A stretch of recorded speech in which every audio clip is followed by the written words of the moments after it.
Hi, my name is Fritzy. I'm a real estate agent, but according to my husband, I am the bringer of doom. Well, it's not my fault when I try to research some real estate stuff, I find some staggering facts instead. Like for example, we all know that the number one cause of lung cancer is smoking. But what we all don't know is that in 2005, the US Surgeon General declared radon gas poisoning as the second leading cause of lung cancer. Every year, 21,000 people die from it. Now, radon is a colorless, odorless, and tasteless gas. It comes from soil and stone. That's why, as a homeowner, you gotta go and make sure that the cracks in your floors and walls in your basements are properly sealed using a caulking gun like this, and you would be using polyurethane.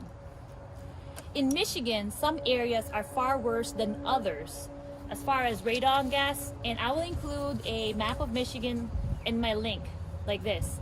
The darker colored ones are the areas that have far worse levels of radon, and that includes Livingston, Oakland, and Washtenaw. This means that there are 4 picocuries or more of radon there, and you need a radon mitigation system.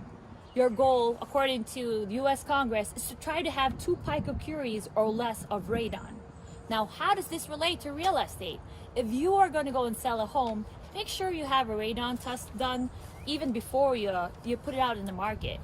And there's also a checklist that I will include that you can fill up and show to your potential buyer to reassure them that you tried to do everything you can to prevent radon gas poisoning in the house. If you are the buyer and you talk to the seller and they tell you that they have a radon mitigation system, that's plus points for them. You will find the radon mitigation system in their basement by the sump pump. You will find a 3-inch PVC pipe that would lead all the way to the outside of the house. And you know, the hole in the wall here should be covered and sealed all around so none of the gases will get to you. Now up there would be a switch. The Radon Fan Switch should be on the whole time so it's running. And in here in the middle is the manometer or the U-tube. And to have a normal functioning machine, it should be uneven like this. If it's even, you know that the suction is not working and you have to have it serviced. Ta-da! I'm outside my house and this is our radon fan. You can hear it humming, so it's working.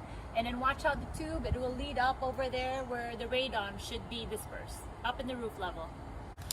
If you decide to buy the home and you want to change the carpet in the first floor, make sure that you seal the holes in the first floor using the caulking gun as well before you lay it out, so that it's just an added measure of protection so that the gases don't gum up to your first floor.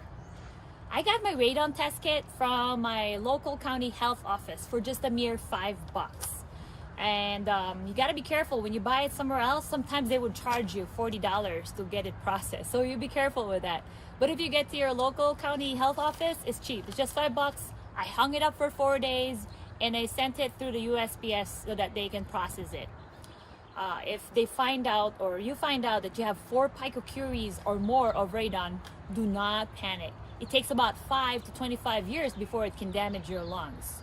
But you definitely need to go and get a radon mitigation system. And it would cost you anywhere from $800 to $1,500. It lasts about 11 years. You have to have a retest done on the radon levels every 2 years. If you break the fan, it would cost anywhere from $145 to $300, and it sucks out about $3 per month from your energy.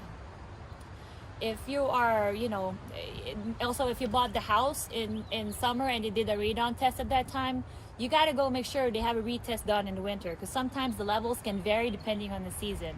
But once you get it done, just do it every other 2 years. When someone is selling a house in real estate and you go and look at the seller's disclosure area, you will see the stuff on radon in known environmental hazards.